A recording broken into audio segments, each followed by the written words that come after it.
anymore. I'm very excited to be able to be here and be a part of this. As you know, NFWL is excited to be partnering with Wells Fargo to bring attention to a very important issue, and that issue that impacts all of our constituents and our families as a whole. Let me first begin by welcoming our speakers. Our first speaker is Ann Larkin, and Ann serves as the Business Risk and Control Senior Manager of Wells Fargo, where she is passionate regarding counseling and advising families and seniors regarding financial and life planning issues, including financial abuse, scams to business, and the transition to elders, mediation, and family resolutions. We also have with us Laurie Peterson Sakai, a well-recognized, passionate elder advocate. She brings with her 37 years of experience in the financial industry and is known for her creative approach and innovative solutions across various lines of businesses that address older, vulnerable adults. Thank you both for joining us today, and we look forward to the information that you're going to share with us and learning from you. So welcome to our guests. Thank you.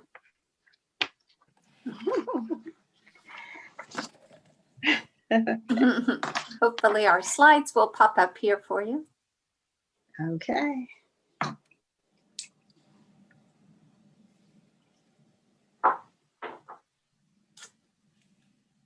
We're pleased to be back with you.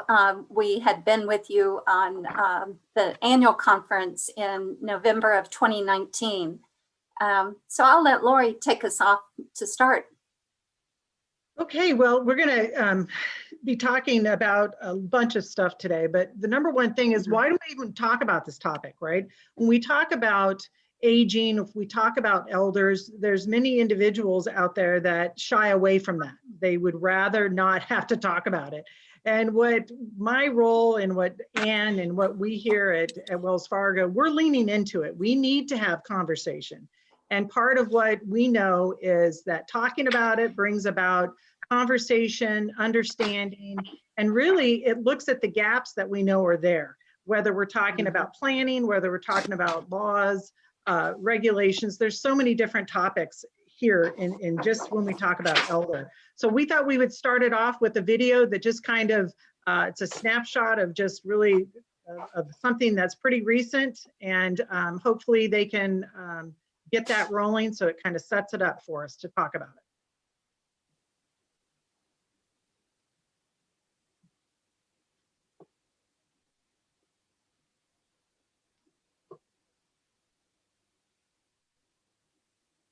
Nope. I got some sound, maybe. Now plans to help others avoid a back. The woman said she was cheated out of tens of thousands of dollars and feared for her life. Her husband, a Utah lawmaker, now plans to help others avoid a similar situation with a new bill. New at 6 News specialist Mike Anderson spoke with the couple who says they believe a few simple questions could have saved them from this whole ordeal. Mike? David Ashley, Representative Kyle Anderson says that the credit union let some pretty big wire transfers go through, and while they say they are not blaming the banks for their mistakes, they believe that a little extra care could have gone a long way. What was once a life savings is now just documents. This was the wire transfer. And if hindsight is 20/20, this is likely Michelle Anderson's most painful example of where things went wrong. Right now, when I look at it, I just go, you have to be done with a box of rocks to do this. She had some missed calls saying her social security number had been compromised. When she called back, she got quite the story. Social security number had been used to set up multiple bank accounts from a drug cartel. She was then connected with someone claiming to be a DEA investigator. You need to know that your family's in danger, that this is a very powerful drug cartel. They'll be watching you. That man's solution, that all accounts in her name would have to be closed and wired over. He claimed that they were being seized for the investigation and that she'd get it back later. If she didn't, she could be suspected of working with the cartel. He said, we'll be watching your bank accounts. If you make a large withdrawal, we will know. So she sent all of it, over $150,000. He terrorized her. At the time, he was taking care of our grandchildren. He knew that. Kyle Anderson learned about all of this days later. He believes some additional questions at the bank could have prevented the transfer. He's looking into whether anything in state law can be changed to require just a little more checking. This is kind of an embarrassing thing. And so we don't necessarily want anybody to know. And the more we thought about it, we thought, why wouldn't we? Somebody else may fall victim to this exact same thing. And Anderson says if a bill does not make sense, he will continue to work with the banks to see if there's more that they can do on their own. He says that while they did lose their life savings, the house is paid off. He's still getting a pension. So luckily, he says they will be just fine. Back to you. Mike Anderson live. So that's just one story. Unfortunately, if you watch the news, there are so many other stories out there. That just happens to be one. I think that part of what we're going to talk about, we can go to the next couple of slides, I think right there. When you look at the population, it's aging. We know as a population we're aging. And as women, I think it's really important to realize that women are expected to live 5 years longer than men right now. I think when the average age is 81 women versus 76 to men. And when we also think about the pandemic and what that has done, unfortunately, that's reduced longevity by about a year. So when we talk about the population, when we talk about who and why, it's important to have these discussions and to understand what not only your state laws are talking about, but what are some of those things that we can look at to improve. We're knowing, Anne is 100% in all of this stuff. I'm more the color, right? So when I'm going to talk about this, I'm going to talk about the people part and why we need to have in-depth conversations. We can go to the next slide. When we talk about, as a country, what it is that's happening, if you look at this state map, it's really important to know your constituencies and what is that population of people over 65 in your area, right? Because you know that those laws are going to really represent a large position. I think part of when we look at these states, 1 out of every 5 individuals were really close to running to 20%. If you're not there, you're really close. Some of the states right now, Maine, Florida, West Virginia, Vermont, all of those, if are not 20%, they're really close. So if that is a large portion of your population, I think it's really important to lean into what you are doing currently, what's on the forefront of changes that need to be made or that other similar states are doing. And definitely Anne's going to be talking about that. I think if we go to the next slide, part of what we need to really think about is when we're Americans and we're aging, what are some of those topics, right? So we all have heard, in 2034, people 65 and over are going to outnumber people under the age of 18. That is big. I mean, we have been a country that it's always been about the younger set. That's going to flip. The script is going to flip. And are we positioned for that? Do we have the resources? Do we have the things in our communities that are helping the population that is going to be there? Another thing, half of women, I'm going to definitely focus on women because not only am I a woman, but let's talk about this. This is the NFWL, right? So we're going to talk about women. So half of women over 75 live alone. That's 8.1 million women. So when I think of that, and I saw this stat, I mean, that's my mom, married to my dad for 57 years. She loses him to Alzheimer's. And when people interact with her, do they know that she brings that with her, right? That she is an amazing woman, has 3 daughters. She brings with it a lot of information and a lot of things that are very unique to women. And so when we're talking about what is happening, we need to have it with different lenses, and that's really important. We can talk about the pandemic, we can talk about multi-generational housing, grandparents. We know now grandparents are raising many more of their grandchildren than ever before. So now there's these other pressures that are happening to our seniors out there, right? We need to be aware. We need to lean in. We need to not be judgmental of why things are happening, but understand it. Understand it so that when we're out talking about regulations, laws, what's happening in our communities, that we understand some of these challenges that are out there. Retirement at 65, what is that looking like? 25, 30 years is about what you need to have saved up, right? And not when we talk about pensions, when we talk about planning, these are things that are really important.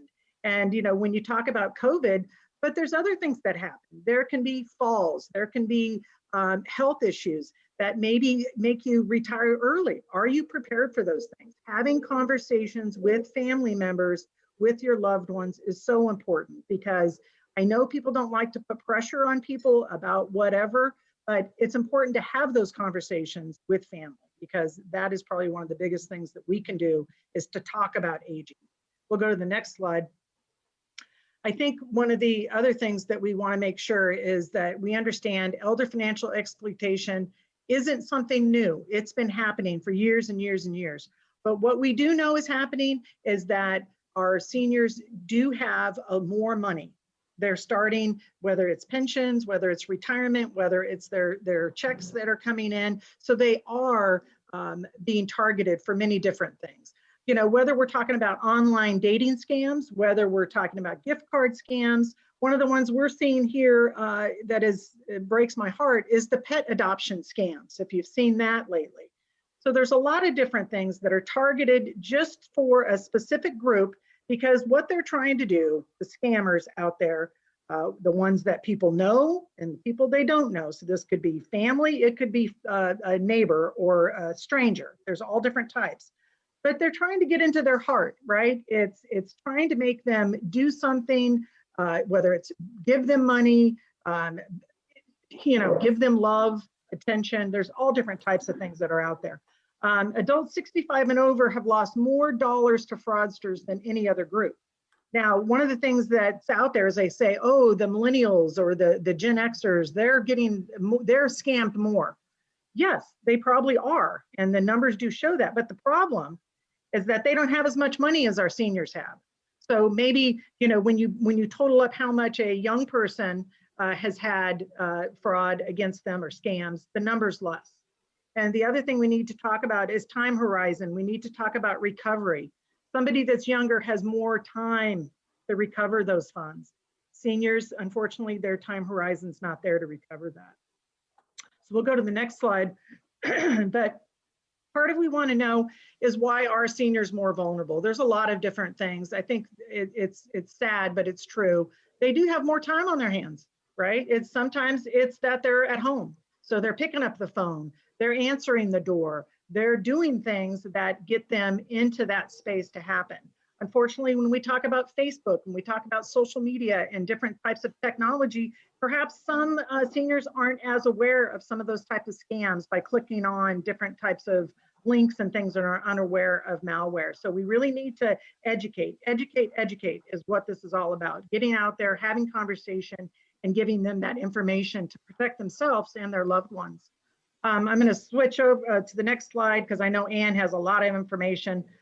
But one of the things we're not talking about is diminished capacity. And one of the things that we do see in all of our work is that in many cases, cognitive impairment is something that happens to a set of individuals, and they can be manipulated based on that.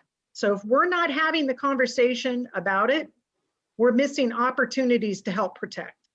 And I think that it's part of, for me personally, my dad, we lost him 8 years ago to Alzheimer's. And at the beginning of his journey through that, I was the daughter that was in denial. I didn't think anything was wrong with my dad. So there are many people that don't want to see what's in front of them. And all that does by not addressing that is makes them susceptible to other bad influences coming in and taking advantage. And I'm not a doctor.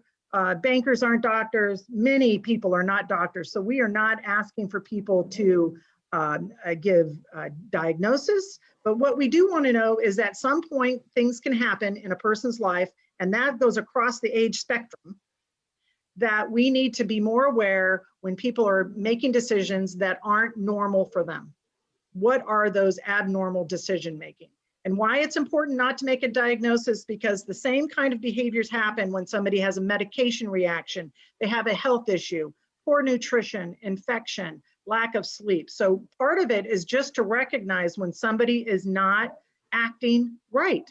Right means to what they used to be, right? You're comparing it amongst themselves as individuals. And that's what's so important. We need to lean into this as a society and have questions, not make diagnosis. We're not the professionals in that, but we can raise our hand and say, you know what, something's just not right. Something's just not right. And I will tell you, it's hard. What I'm asking people to do is not easy, but it is important because the bad people out there in our elders' lives take advantage of it. And that's what we need, people to protect themselves, the loved ones, and create safety nets.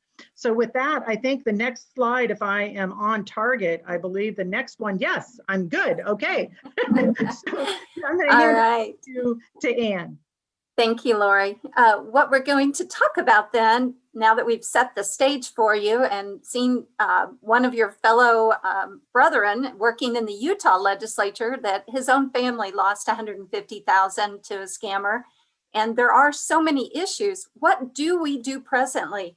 Where and how can we do better? So if we'll go to the next slide, we'll start on that.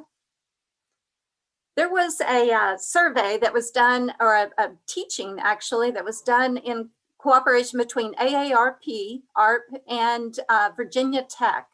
And they had some 82 institutions. They had 500 branches over 6 months to see what happens. Where can we impact when we believe there's some suspected financial abuse going on? What works? The number one thing that worked was for the banks to refuse the transaction. The number two thing that worked was for the banks to hold or delay the transaction. And you may wonder, why were these two things so successful? It's because any delay makes a fraudster, a perpetrator, look for another way to get it. They may move on to another individual that they found their information on the dark web, or they may try a different tactic. But if there's the ability to hold or delay, we're ahead of the game. The other things, I highlighted a couple of other things like contacting other people, refusing powers of attorney, and contacting our law enforcement. Well, it is true that all of our states have a adult protective services type legislation where we may voluntarily or mandatorily, depending on the state, have to report any suspected financial abuse. You'll go to the next page, next slide though. I put together a map of the United States because it's a patchwork quilt. And maybe a lot of your constituents don't go across state lines in their banking or securities work, but there's a lot of us that are regional or even across the country, and we do. And we need to understand what those laws are. It's great to be different. It's great to have different laws because that protects your residents, your constituents the best you can. But we've got to have some united aspects, because going across those state lines should not make someone more susceptible to a fraudster, a perpetrator, and loss of funds. If we go to the next slide. One of the top issues that came up during COVID for us was that people did start having some of those difficult conversations that Lori mentioned. You're on a ventilator for 3 or 4 weeks, or the potential for having to be on a ventilator. And how do you pay your finances? What is going on? How do you handle your money? And so a lot of families contacted us to add new people on accounts, or to add powers of attorney on an account, or other financial planning. Maybe even they got their wills updated, all that type of thing. As a side note, if you didn't do it, I encourage you to take a step back and look at your own personal finances. But COVID was a great opportunity for that. And so what we saw were a number of powers of attorneys presented to us. Some of them were presented online, depending on the states. Some of them, they made appointments, came into the branch when they were open and provided them. The important thing is that it is a very important tool, and the banks are happy to have them because people can travel, or maybe they have an infirmity, and they need someone else to handle their financial matters. However, there are two very important tools that we need that were part of the Uniform Act from 2006. Some of our states have them, some of them don't, and we're constantly checking. The first very important one, I've got copied in the appendix in the full form, but it's section 116 that allows a number of set forth individuals to seek court review of this contract between the principal and the agent to see if it is still effective and enforceable, to see if the activity of the agent is within the bounds of the document. And by having someone look over the shoulder of that agent, it's amazing how soon they quit the fraudulent activity or they drop off the face of the earth totally. Having section 116 and the ability to go to court, whether it's the bank who's asked to rely on it, whether it's an heir or it's medical doctors or the APS or law enforcement, whoever it is, to be able to go into court and ask the court to look at it is huge. The second thing is section 120 that permits the banks or someone asked to rely on a POA to reject it if the agent themselves is suspected of causing the financial abuse. Now you may think, oh my goodness, you would never name an agent who's not going to take care of you. Yeah, unfortunately, that's not true. Over 64%, I think it is, within Wells Fargo of our reports that we make across all your states are coming from people known to the victim. The abuser, the perpetrator was known to the victim, as Lori mentioned, a family member, a caregiver, a neighbor, a minister, a financial advisor, a POA, an agent, a lawyer, a CPA, all sorts of people, but they know the person and they either get some sticky fingers or something else happens, and through undue influence or other, they start dissipating the assets.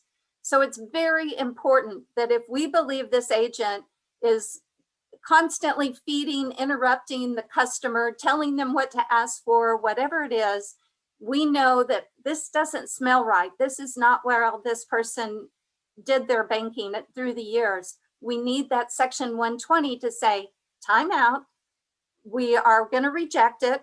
You need to go and provide us with more information or get in other ways to get authority over these funds.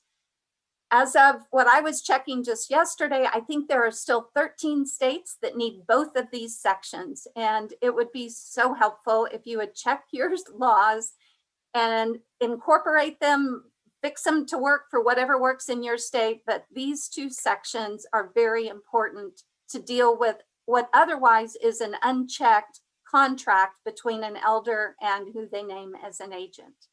We go to the next slide.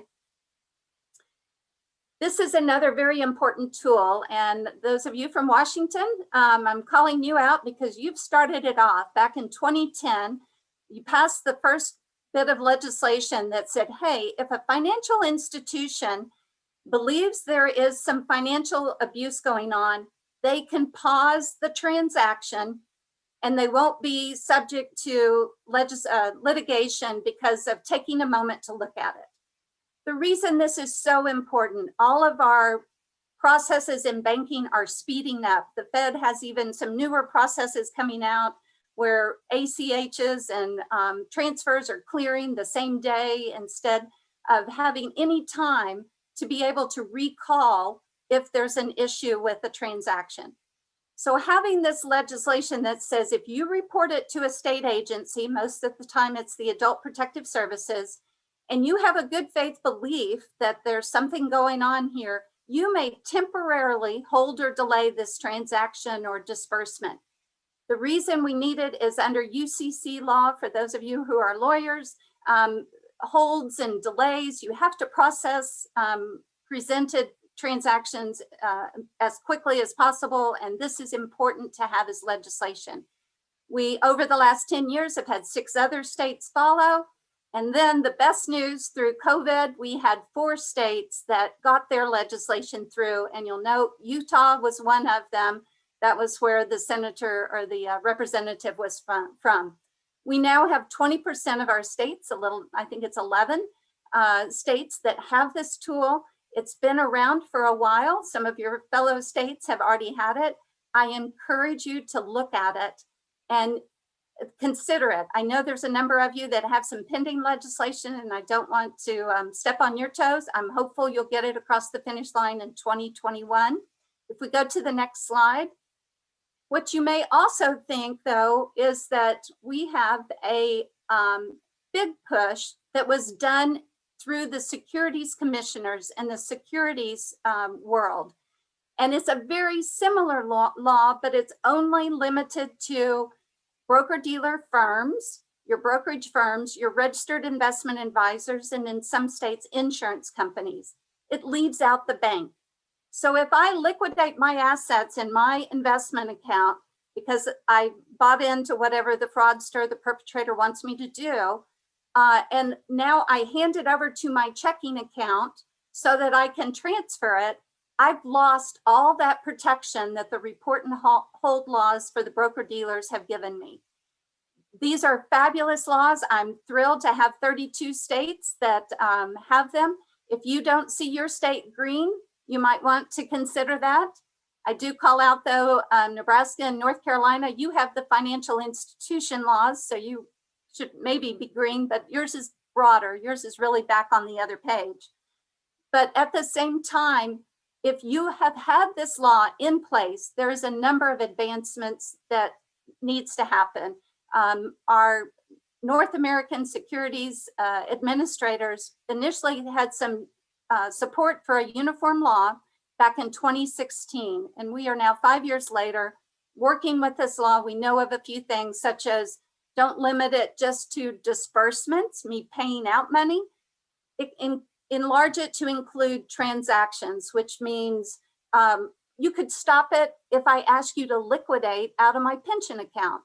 The reason that's important is I'm going to incur income tax liabilities for following what this fraudster is wanting me to do to liquidate. So if we can stop it at the transaction level, not just the disbursement where I pay it out to the fraudster, we're ahead of the game. Let's be more proactive. Let's use language that's maybe a little bit larger or more inclusive. The important thing for you to know, these are temporary holds. This is not freezing the entire account. It is for the abnormal or whatever has been flagged.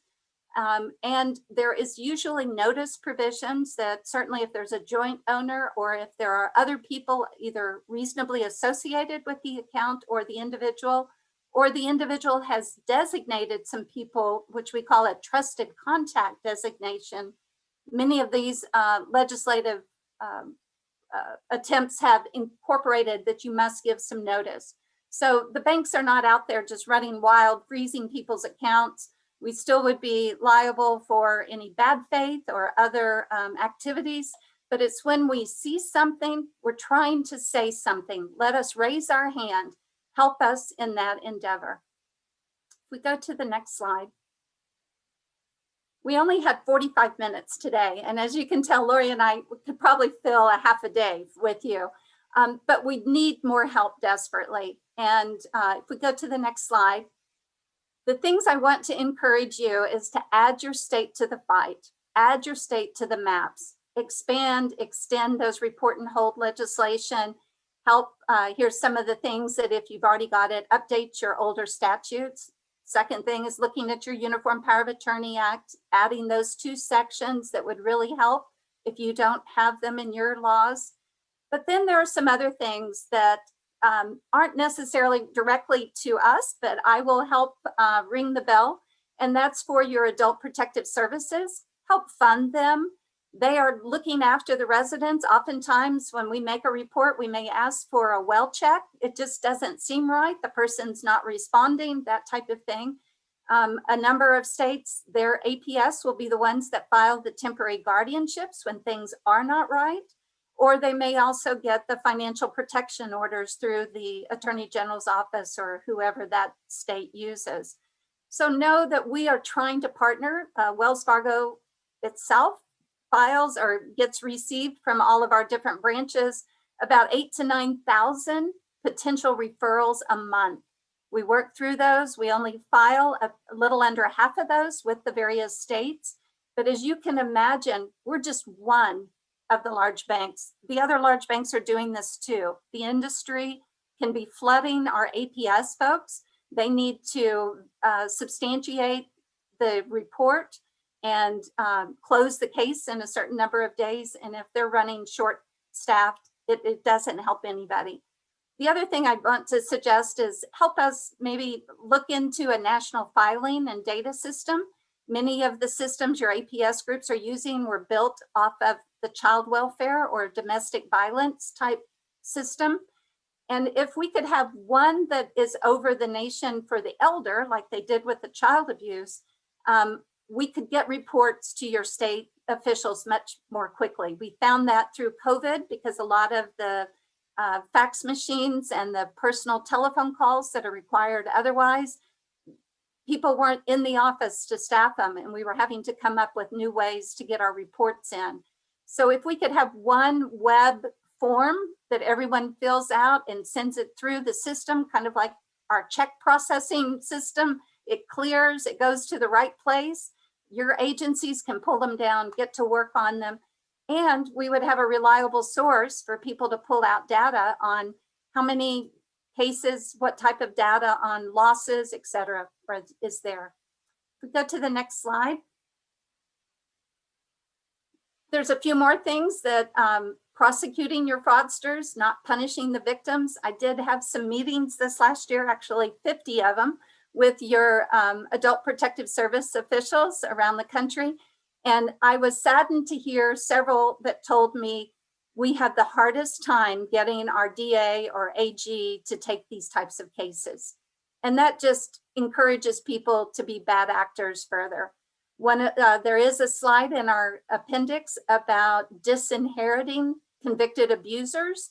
If I take grandma's money and push her down the steps, and I should not now be able to inherit from her estate because I caused her end of life or her financial abuse throughout the remaining years of her life.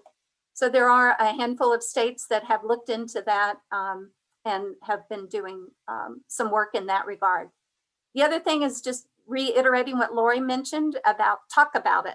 We've got so many resources out there, but if we keep it underground, our elders don't like to admit that they were taken advantage of.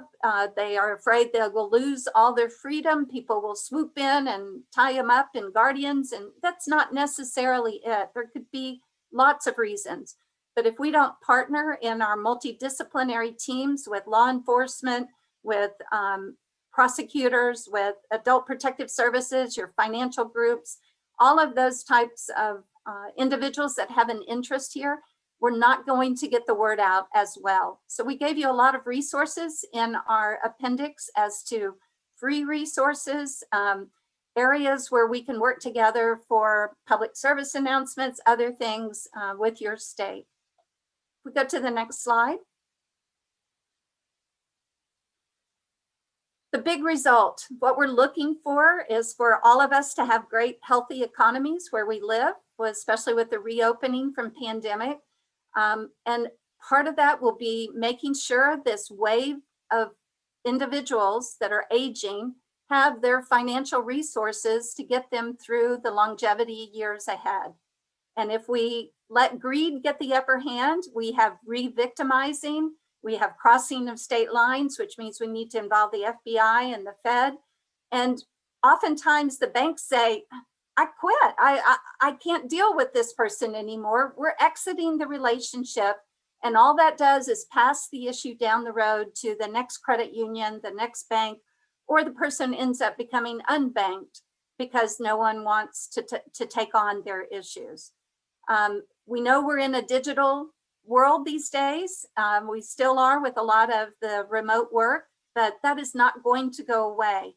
It is going to continue to increase. And we need to build new tools, which we're actively doing with our artificial intelligence and machine learning and understanding when we can flag something that is outside of a trend or the common pattern of one of our customers. But there are other issues that come with us not being able to see our clients, which is how we were able to pick up on cognitive decline or other issues. And there's a huge risk that your state may end up with lots more costs if the assets are dissipated and they have no other way to take care of them except reliance on Medicaid and other public welfare. Lori, did you have any other thoughts on our economy? You're muted. Oops, sorry about that. The one thing I just want to keep on kind of honing in on is we're talking about people. We are talking about a subset of people that, in my opinion, have not been able to have their voices heard as strongly as needed. And I think, unfortunately, because COVID did hit this group a lot harder, we are in the limelight and showing a lot of the things that have happened and why we need to get things done.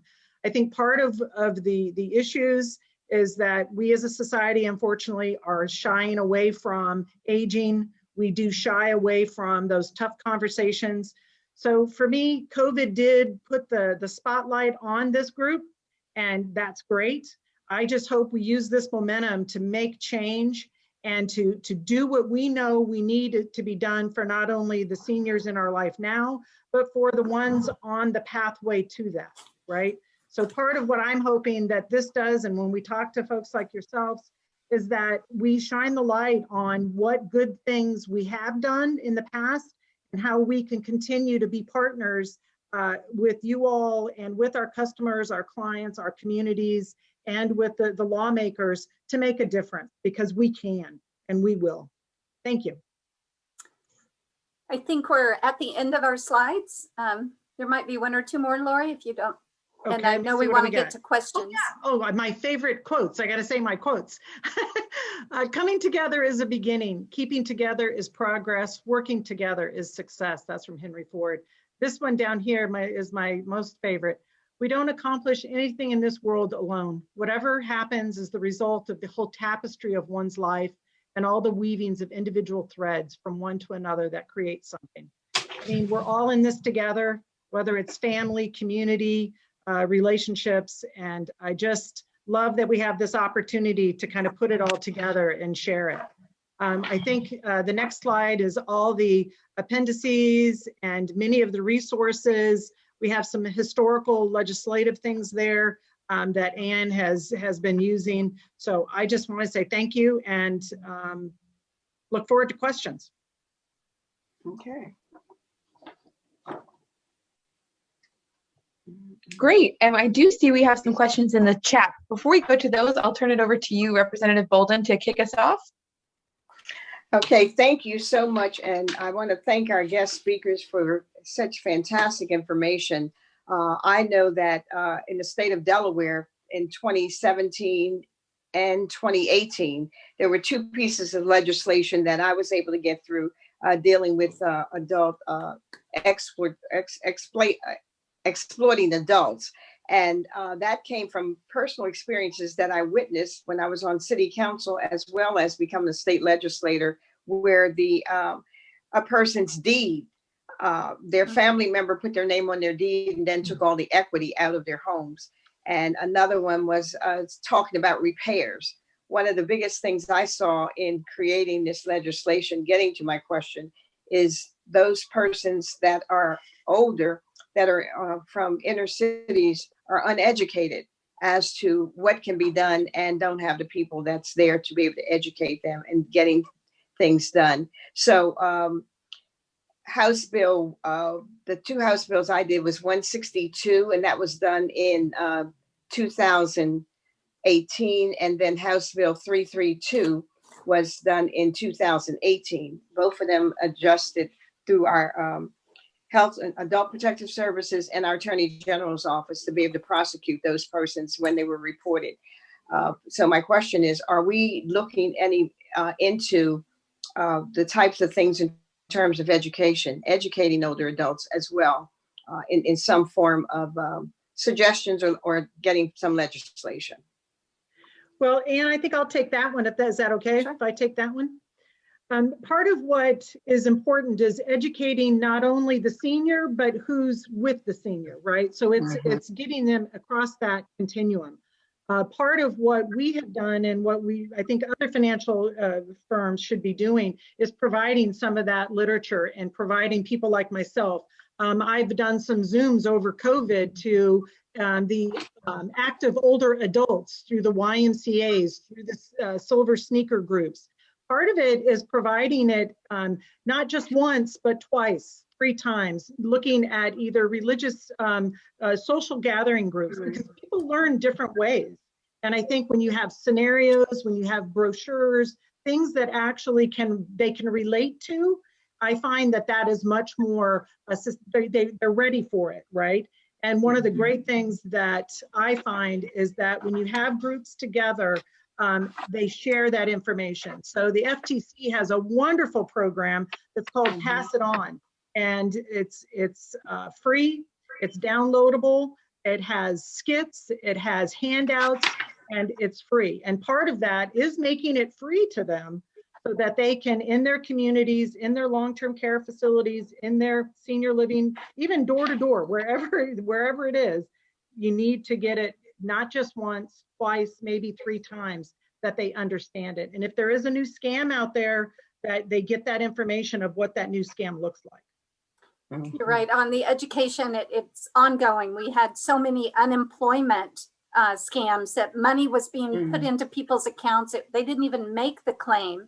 And it was millions and millions. Some of you states may know who I'm talking about, but we had antiquated systems, and it was easy for people to get in and falsify the records and then call up the senior and say, oh, we made a mistake. We need you to withdraw the money, mail it to us at this address, or here, wire it to this account. Yeah. And once it's out of our control, the money is gone. It is very hard to get the money back. It is cents on the dollar, if that we ever recover. And so if we can stop it before it even goes out of our doors and take a moment just to breathe. Is this really what's going on? Let's call the state unemployment office. Let's call whoever it is, instead of this fraudster or person that is telling you this is something you need to do right now.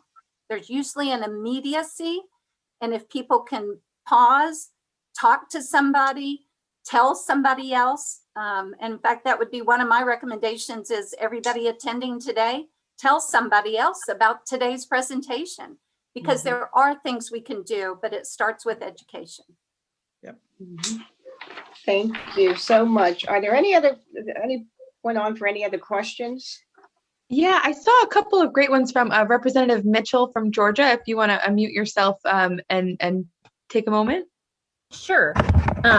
I have been dealing with a constituent here who is making her own decisions, but is not necessarily making decisions that are in her best financial health, including interacting with several scammers and sending them large amounts of money, some of them overseas.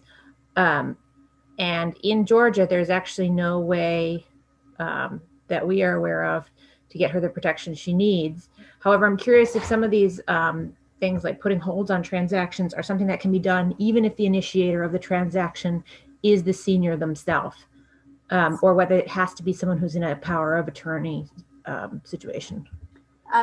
If there is enough information and it can be reported by people that are watching the elder or what they're doing, and they raise the suspicion, and then the banks confirm that, yes, this is suspicious, and they talk with the customer or whatnot, they can still hold it. I don't know the type of bank that's involved, if it's state, federal, credit union, all the different types, but there are ways to do it.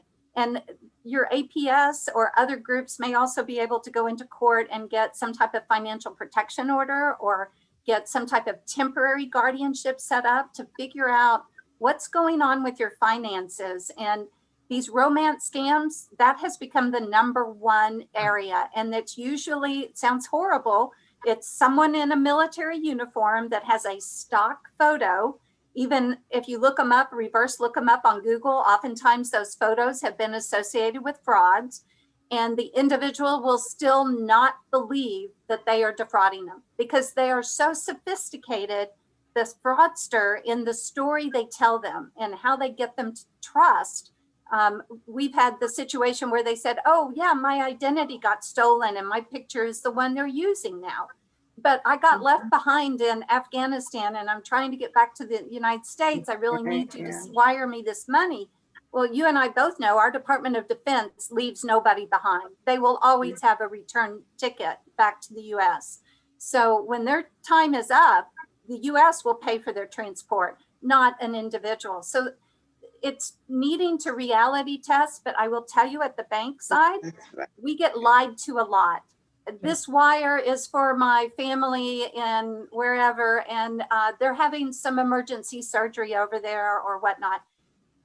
Yeah, you have family over there? Really? I didn't really know you had that. Well, if we have that relationship, which is oftentimes what happens at the security side, the investor, the financial advisor has maybe a 20, 30-year relationship with somebody over time, but the bank tellers or the drive-through or the ATM even, we've gone to such very quick computerized that we've got to catch them at the transaction stage.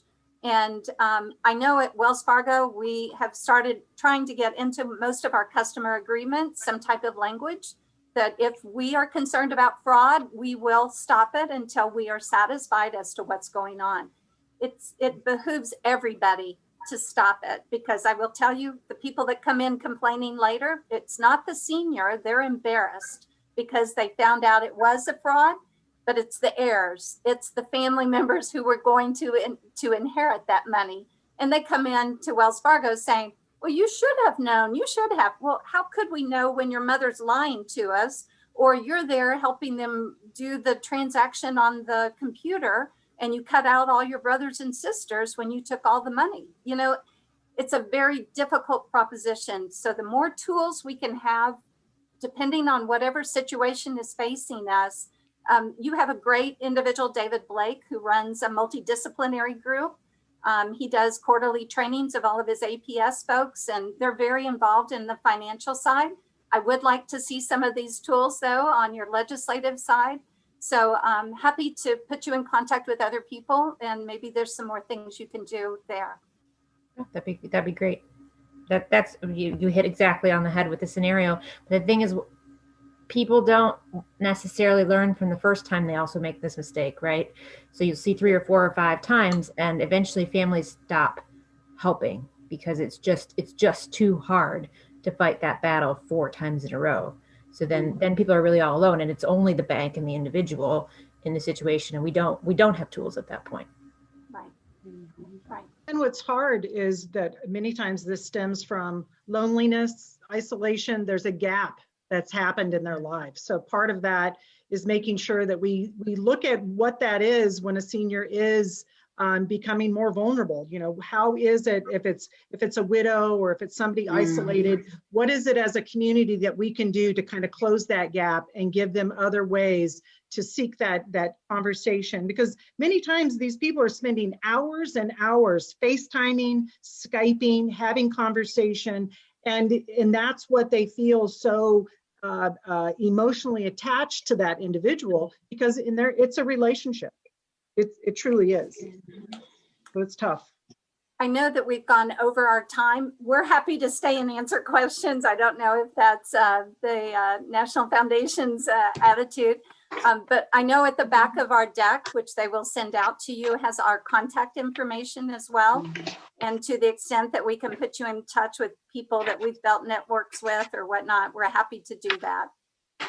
We're also happy to work within your state if there are specific needs for education or other things. Lori is definitely on the go with some of that. Maybe when the pandemic subsides, she'll be back out doing it face to face. We are happy to keep the room open. I will let Representative Bolden just say a few concluding remarks for anyone who does have to go. We know your time is precious, elected women. So, we'll give you a moment to thank you. But if you do want to stay on and talk, I'm happy to keep the room open as long as we need. Okay. Thank you, Brenna. First of all, this has just been fantastic. And I just want to make sure I'm thanking everyone that tuned in today, because I'm sure there's a lot of questions. I have a lot of questions and a lot of information I would like to be able to improve here in the state of Delaware with the legislation that's already gone forth. I'm also very pleased to have been connected to the healthcare experts as a resource. And I'm also glad to have had the opportunity to connect to all of you and with our speakers. So please feel free to reach out to NFWL for any questions or comments following this event. NFWL is also going to be posting materials and references on their website, and we'll follow up with you by email, and we'll link you to any resources that have been mentioned today on this call. I hope that all of you are going to be staying safe, wear your mask, and if you're able to, get your shots. And I look forward to connecting with you again in the future as the National Foundation of Women Legislators. So thank you all very much for being here. It's much appreciated. And of course, as Brenna indicated, if anyone wants to stay on that has more questions, please do so. Thank you. Thank you. I know I see a hand raised from you, Senator Kim, if you wanted to ask your question. And there are a few questions I'm pulling aside for you all that were asked in the chat that I think some of them had to jump off, but I'll make sure I get those to our speakers. So if you did ask a question and you jumped off before it was answered, we'll try and get you an email response. But did you want to ask the question, Senator Kim? I did. Thank you. Sorry, I don't have my video on. I am getting ready. You don't want to see me getting ready. Anyway, I wanted to know if there is something already put together, a kind of a presentation that we can do for our seniors, because I do meet with my seniors usually yearly, like maybe a 20-minute presentation, kind of a grab and go thing that I can present. That would be really helpful. And then if we can get copies of the different legislation for the pause with the financial institutions and others that we can introduce in the next legislature. As far as the little quick, I call it meeting in the box. Yes, I can provide something for you with that. I will get. Thank you. Normally, when I go out and do it, it's a little bit longer, but I can definitely slim it down and have it, more generic form for you. That would be excellent. Yes, because I do a grandparents' day thing yearly with the seniors. Wonderful. And yeah, it would be a good addition. And their time is not that long together, so yeah. I think 20 minutes would be excellent. So thank you. You're welcome. And as to sample legislation, Wells Fargo is not endorsing one state over another. Certainly, we have given you a number of those citations in the, like on the slides with the broker dealer, or I can provide a couple of them if you, on the financial side, if you are interested in that, especially those that were just passed this last year. I think they had different mechanisms. Minnesota maybe used the same one as their broker dealer, but just inserted instead of brokerage firm, put in financial institution, whereas Utah and Nebraska, I think their statutes were a little more drafted specifically for the financial aspects.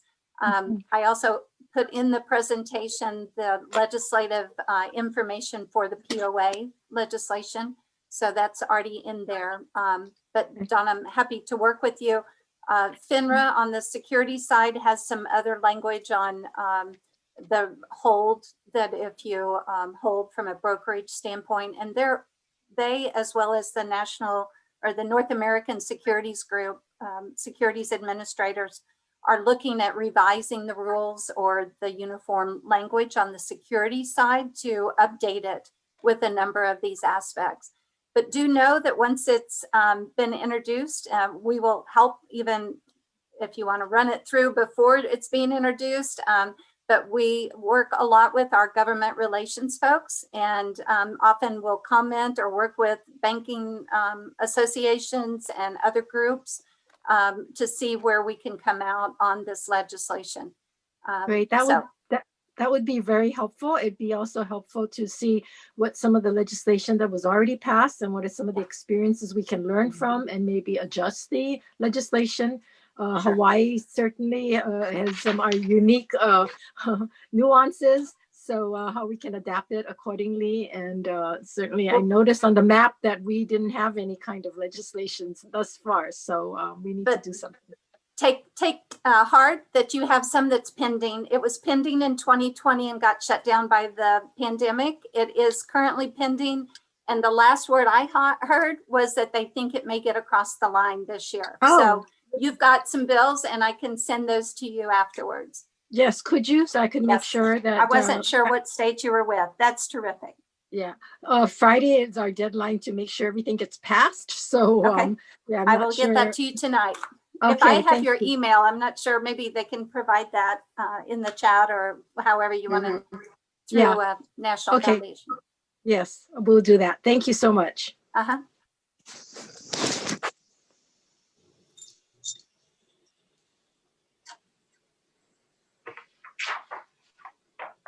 Any other questions? I don't see any other hands. Brenna, I'd just like to make one statement from the small state of Delaware. I also like to, I think I'm the only legislator that's on here now that has also done this. Oh, the baby as well. And I would like to make sure that House Bill 162 and 332 from the state of Delaware, which was sponsored by myself, are also allotted to other states that persons that might have been on here that's looking for legislation. Our legislation passed in 2017 and 2018, and it took over a year to be able to actually get that done in working with the banking industry and Adult Protective Services and the Attorney General's office. So it was a long process, and I know that it's been replicated in other states. So I'm hoping that we can disperse this as well. Have to put a plug in for myself. Thank you. I'd be happy to get that legislation too, Stephanie. Thank you. All right. Thank you. Thank you, Stephanie, for making that available. We were happy to share it. Okay. Okay, does anybody else have any questions? I think Brenna is otherwise engaged. She has a newborn. Oh, that's fabulous. Just what, 2 months old, I think? Brenna, how old is Juliana? Oh, she's 3 months now. Yep. 3 months She's now. a big baby. I heard her, she was squirming, and I was like, yeah, I think I'm done talking at this point. You can bring her up. I can take her. Then I'm like, oh, she's so precious. Look at her. The official webinar is over, so she can make an appearance. Isn't she gorgeous? Oh my gosh. Next, yeah. Thank you. Nice to have. She is gorgeous. She is. Wonderful. Okay.